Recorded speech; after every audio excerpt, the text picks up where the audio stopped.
Backstage continues here on day 3 of Dashville Skyline, and we're here with the one and only Felicity Dowd. Felicity, welcome. How are you? Oh, really good, thank you. Yeah, having a great time here. This is your first time at Dashville? Yeah, it is actually. I've wanted to come for like a really, really long time, but it feels great to finally be here, to finally be playing, and to be experiencing this. This is awesome.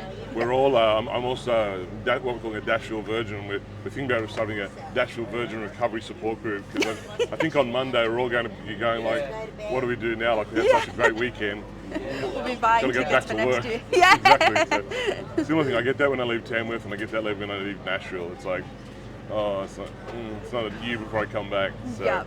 thankfully we're all back soon. So Well, we call it the post-festival depression, so it's kind of like Yeah. afterwards you're like, the real world just doesn't compute. And you've been on this Golden Highway tour at the moment with Jolie Wagtail, and that's the support of Music New South Wales? Yeah, pretty much. We've spent 3 days travelling. We went to Dubbo Friday night, we went to Merriwa on Saturday, and yeah, we've come here today, and it's been incredible. I hadn't met Joey, I hadn't met the team beforehand, but it's been so awesome getting to know him, to hear his music, to play my music, and then just like meet everyone on the road. It's been a pretty special experience. Especially like we were talking to Joey just then about the regional touring network thing on the Music New South Wales app. I mean, how good's that? Like, that's such an asset for so many artists. Oh, absolutely. Touring's hard. Touring's really hard. Booking venues can be really hard, and just, breaking into a lot of these areas that you haven't played in before can be really hard. But, having Music New South Wales put so much effort into kind of building these like frameworks and these opportunities for emerging artists particularly, it's been amazing to kind of have that opportunity to do something that we'd struggle with to do on our own. So it's been pretty incredible, and yeah, I'm looking forward to using these kind of. Some of my research overnight, and so touring must be hard with all those awards you must carry around. I mean, you just like, I think the only thing you haven't won is like best male artist in a lot of these places and so on. So hopefully that doesn't come. But like, is that validating for you at such a young age? You're making out and you're making these massive inroads and winning these really prestigious awards and competitions to validate your career. Is that really? Yeah, lets you know you're doing something right, doesn't it? Definitely. I feel so incredibly lucky for like all of the awards and the kind of accolades and opportunities I've been able to get, especially in the last kind of 2 to 3 years. I moved into a caravan.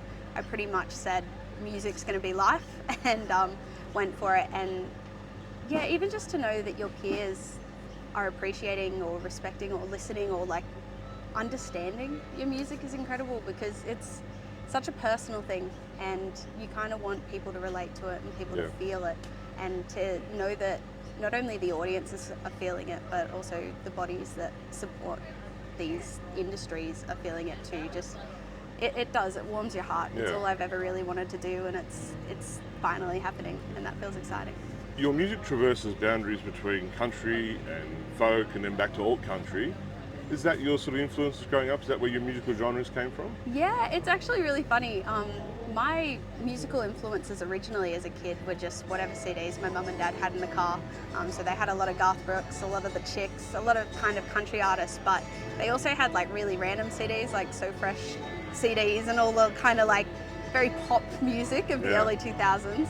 But I grew up in Cobargo originally, and so Cobargo Folk Festival was kind of like my stomping ground. So I started off, first stage I played at was the youth stage at the Cobargo Folk Festival, and fell in love with folk. It was so similar to kind of country in the way that storytelling kind of happened, and I worked out as I got older and as I listened to more and more music, the story was kind of what I'd listened for, and so I just kind of decided that every song and every story kind of has its sound. So whether that's an Americana sound, whether it's a country soul sound, or whether it's a folk sound, there's kind of something for every song and something for every moment. So a few different influences. Excellent. We're backstage here, obviously we're at Dashville Skyline. It's the 10th anniversary. What does it mean for an artist like yourself, a young artist on the rise, opportunity to perform at such an iconic festival within the music industry? Oh, it's incredible. I have to pinch myself quite often because it feels like for so long I just wanted to play festivals, and you know, I haven't been to Dashville before, but I've heard so much about it, you know, so many people talking about just how much of an experience it is. It's the music, but it's also the people that are here and kind of the entire environment of coming out to the bush and just hearing all these different artists from all these different kind of corners of country music. And so it's been really special, and to be able to, you know, be on a lineup and be on the same stage as people that I like to listen to is just incredible. And it kind of, yeah, it kind of feels like I'm achieving the dreams that I've wanted to for years. So yeah. When it comes to songwriting, I mean, your most recent single's Give and Take, but I'm going to have my guilty pleasure is Honeycomb and Glue. As a songwriter, are you a patient songwriter? We were just talking to Jolie Wagtail about really how long some songs might take, and then some songs knock out in 5 minutes. What's your preference? Have you learned to become a patient songwriter? Every song's kind of a little bit different. Some songs do take a lot longer to write, but I've got to say, most of the time for me, I'll sit down and I kind of give myself usually 20 to 30 minutes to just see what comes out. I think the biggest kind of thing that I'm focused on when I'm writing is not kind of letting the critic in the room, so not letting that side of myself that's a bit judgmental of the lyrics I might be putting down or the chords I might be coming up with.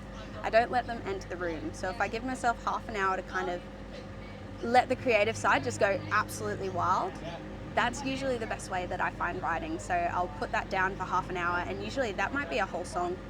It's taken a lot of practice. I started writing when I was about 9, and I've pretty much done it 2 to 3 times a week ever since.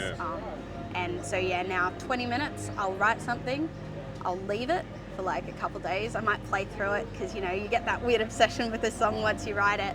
But then I let the critic back in the room, and I kind of then spend more time either working on the song or testing it on the road, you know, getting other opinions on it, seeing how different audiences react to it. And so in a way, the process itself is quite quick, but the actual letting a song kind of grow and develop itself takes a little bit of time. So yeah, a long time until it's released. I've heard of that process before about take the critic out, and one songwriter I met once said, I take the critic out, but I leave the fan in to sort of think how they're going to respond, or if it's an audience engagement song, or if it's a quiet moment, and it also helps them figure out, well, where does this fit into my set list as well. So yeah, definitely. And I think it's for me, I love music that I can relate to, and I want my music to be relatable for as many people as possible. So in that way, yeah, that's a really great way to put it, is the fan in the room, because you want your songs to be able to connect. Yeah, because we're all fans to start with as well, aren't we? Oh yeah, absolutely. We do it for the music. Dashville brings together especially Dashville Skyline here this weekend, brings together such a rich mix of artists. You know, we've seen all different types of genres and generations. We had Ross Wilson on stage last night, 76 years old, and killed it. Have any of the performances that you've seen this year, or you're hoping to see this year while you're here, inspire you or driven your career to where you are now? Yeah, I think there's a lot of performers that have influenced me through the years. I'm a big believer in coming to a festival and sitting in every show possible, even if it's an artist that I haven't heard before.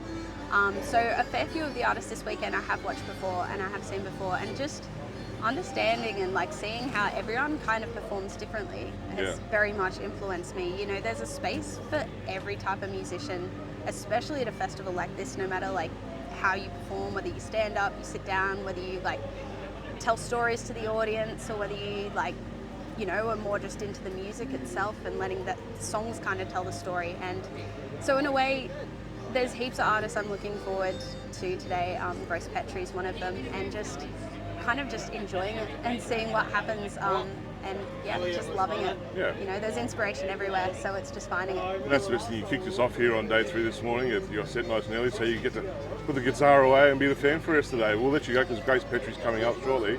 Beautiful. Last question, what's it feel like to be Felicity Dowd when you walk on stage? Oh, amazing. You know, there's no nerves. It's just like I'm at home, and that's where I'm meant to be, and it's the best feeling in the world. You can be having the worst day in the world, but you walk up there, and if it's 2 people in the audience or if it's 2,000, you know, it feels like home, and I feel connected to the people in the audience, and that's really special. We're very lucky to have you here. It's your first time at Dashville. Welcome. We hope you had a great time. Hopefully it's not the last time. Have a great day. Enjoy the rest of the festival, and thanks for your time. Absolutely. Thanks for having me.